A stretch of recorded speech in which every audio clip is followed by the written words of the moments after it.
back to Misfit Mutts Garage. Today, a quick walk around of what I did yesterday. Because, well, I forgot you had to load an SD card in one of these things, then I hit film, and then I got frustrated, so yeah. You didn't see me get frustrated, all the little tiny bits and pieces I got to do to Brutus yesterday, but today, give you a quick walk around. Hopefully it'll make up for it. So, let's start at the front. Not a lot here. See the alternators all in, wired up and running well. Did install this catch can, which keen-eyed viewers of you will see. It is an overflow can, not a catch can. There's no vent. So we'll be working on a solution for that. Not sure if we're going to add a vent to the top or if we're just going to buy a new one. We also have our nice MED filter in there and little bell mouth inside the carburetor. We have our new fan. We have our new distributor. She's all tuned up, ready to go. Walking around. We trimmed some arches. If you can see, the metal's gone, so we no longer rub on our tires. We have fitted safe devices, bolt and roll cage, a Corberu bucket seat out of the passenger side of Spicy. We have made all of the gauges work, wired up and running. Trick, if your water temp's running hotter than the engine, you've got to put it to the voltage regulator, or it reads twice as high. We've bolted this race harness in. Nicely bolted down at the bottom. Yes. Yes, I know, I need to vacuum. Bound to do that. So let me tell you a little story. I was going to work one day, taking a test drive. The good old Brutus. She pulled out of my driveway, was running fantastically. We got about a mile away, she started to sputter and then died. It would not refire. Now, I had taken her for probably 30 miles around town. No problems whatsoever. No spark. And this is where it started. So, when we got this engine, it didn't advance. It retarded its timing when you revved it. We think it's because it had the old school Metro Turbo distributor in it. So we swapped it out to a known good one that I had laying around, practically brand new. Yep. Nope, this one died too. Had the right coil in it, all that good stuff. Nope, no go.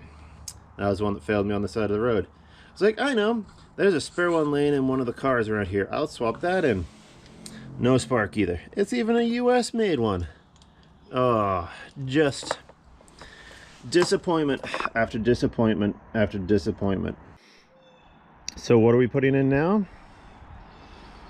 An Alden race distributor. I just put one in Spicy. You can say transformative. What a beast of an ignition system. So come along. We'll put one of these in, a new coil, and see where she goes.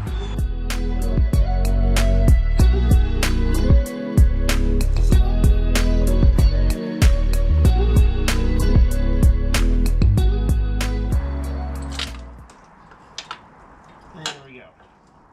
All distributor out. This is my old, now kind of melted, points distributor that came in mini. And yeah, I'm surprised she was running. Whew. Yeah, but old reliable, good to go. All right.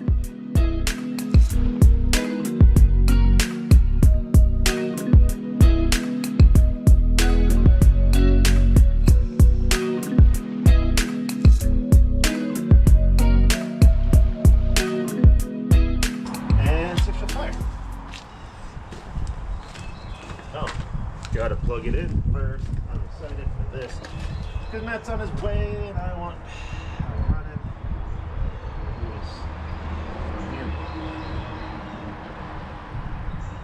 All right, now it should fire.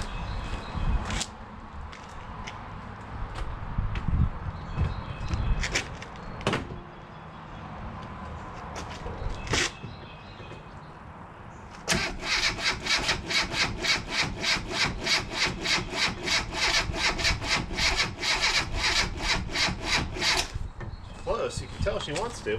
Just a little advanced. So just have to knock her back a little bit. Fire her up.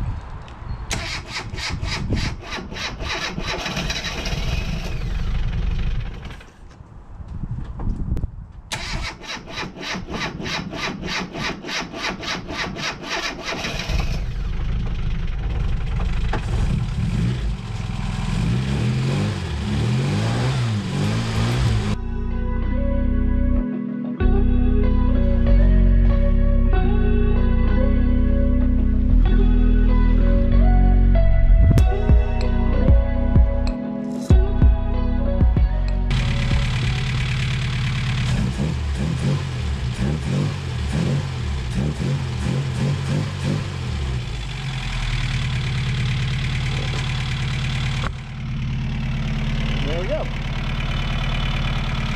Seems to be doing well.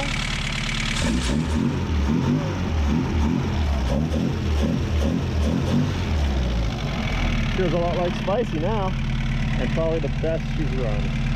What a dream. All right, on to swapping coils. Well, I showed up and I took Dave away from Brutus, and then we went and had a really fun track day. We took Rhonda and Spicy, and it was a ton of fun. We'll have a video out soon on that. But today, I am going to continue just working away on Brutus and just kind of doing some small stuff and then going for a drive. I am going to swap out this. Nice, that came off easy. I am going to swap this can out for a proper catch can instead of just having this overflow can in there. And Dave has the new coil still, so I'm not swapping that out. I did get a couple boxes of parts though. Some of those are for this. I do actually have a new pair of grills that go here that I'm probably not going to utilize. And also, yeah, that I can just tie up. I don't need that anymore. I do need to reconnect. Oh wow, he took the whole wire. This whole connector, as David needed that for a different, oh here it is, for a different, I guess he took the connector inside. Alright, I don't know what I'm talking about. I'm being an idiot. My oil pressure gauge doesn't work. This is the old connector, this is the new one, and I'm guessing that it's not fully hooked up internally on the inside because the oil pressure gauge isn't functioning. And I'm pretty sure this is the old line for the temp gauge. And oh no, it isn't. I wonder what this is. I'll have to ask Dave. Maybe this was something for the old coil, or no? Oh yeah, maybe. I don't know. And I just tuck it away so it's not hanging down and being ugly. This is the other temperature gauge wire that I thought that was. Tuck that in, and we'll see what these wires are. I drove this back to the garage from the workshop, so I know it runs great, and I'm not worried about any of these loose wires. Well, these ones are a little, I'll tighten these guys up, make them look a little nicer, hang them down.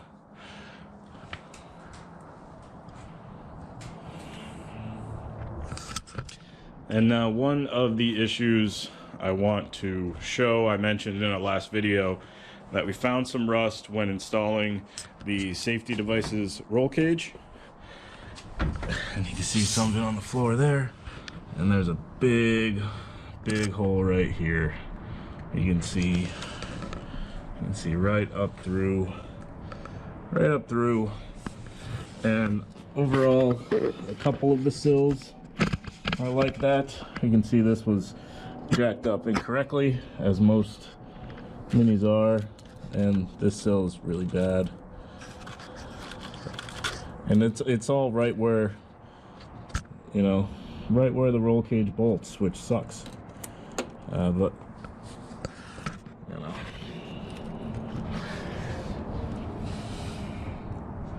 So this is the possibility that's going to keep this car from getting on the track this season. We did find a shop that will work on this for us and get the rust all repaired. It'll be a lot faster than if we do it. So we're probably going to work with them and kind of go from there. See how, see how much it's going to cost. Because this one's good. It's got some metal, no problems at all. Even up front here, it's as solid as they come. So it's just that one side, and we should be able to get that fixed up.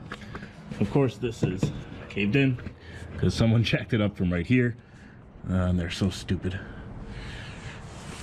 And I do have new hinges. These are just, this is just paint. This is surface rust.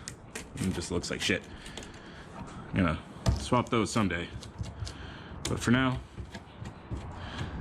still got to deal with that.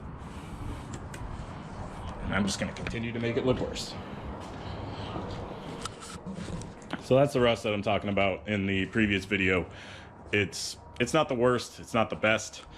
It's just on the one side, it's the driver's side. This is a left-hand drive Hornet, and it should get, again, fixed. We found a shop that can do it. It's only that one side, so hopefully it won't be too bad. Let me show you the interior so that you can see where the roll cage goes. I'm gonna take all this carpet out, but look at that. Look at that hole. Man. And that's some proper 1960s ventilation. Woo.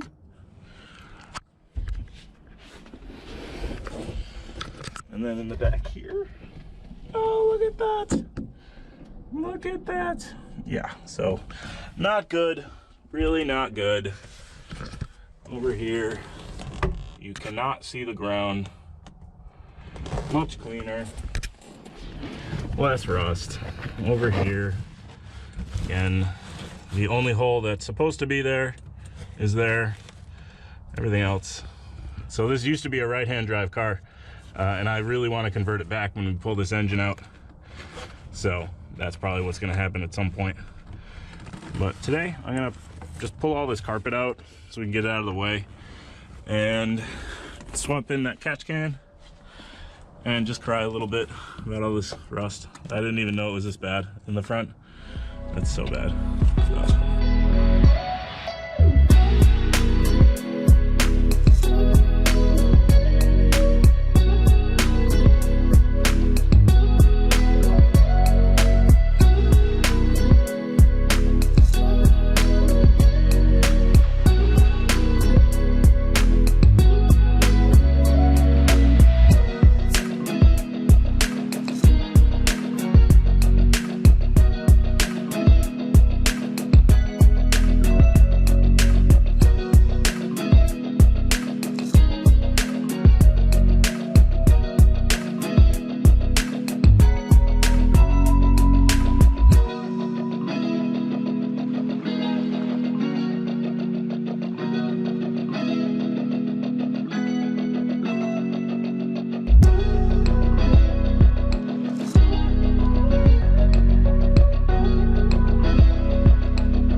New catch can installed, proper Danger and Mickey Mouse stickers. Got some clamps on there, holding things down. I had to install it a little bit of an angle because this one's a little too short, but I don't have enough new hose, so left that. So this catch can is cool. It's got a little dipstick here, so you can actually pull it and check. I just got this off Amazon. It was pretty cheap, and you can have a air filter or not. There's a plug at the top too, and this just spins right off. Check this. Empty it out. So now we can empty this out every oil change. Everything's clamped in nice. That's gonna be really good. With the install of the catch can done, I'm gonna start ripping out the interior.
So I'm tightening up the seat belts after I remove the carpet, and my knee hit the floor and just, it's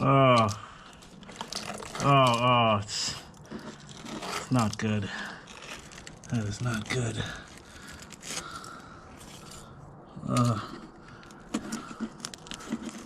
It's really, there's a lot in here. Wow. Yeah. Okay. There's, oh, some more. Oh, good. More.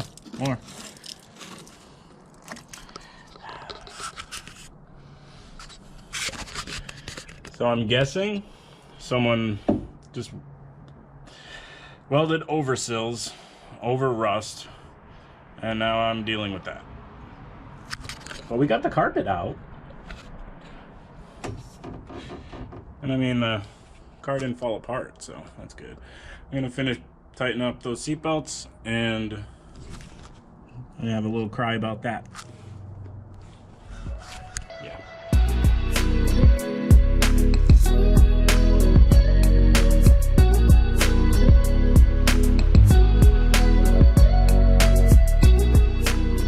All right, so everything's tightened back up.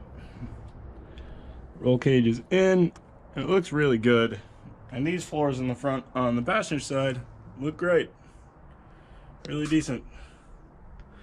Floors on the driver's side are garbage. Really not great. So we'll fix that up, and hopefully Brutus will be on the track at some point this season, and we won't lose too much time because this engine is a whole lot of fun. All right, I put Brutus back together, put the seats back in, did a nice vacuum, cleaned up around the floors, cleaned up all the rust that fell. It's real nice in here. It's cool without the carpet. I like it. I like it a bunch. Got the catch can in there. The interior is out.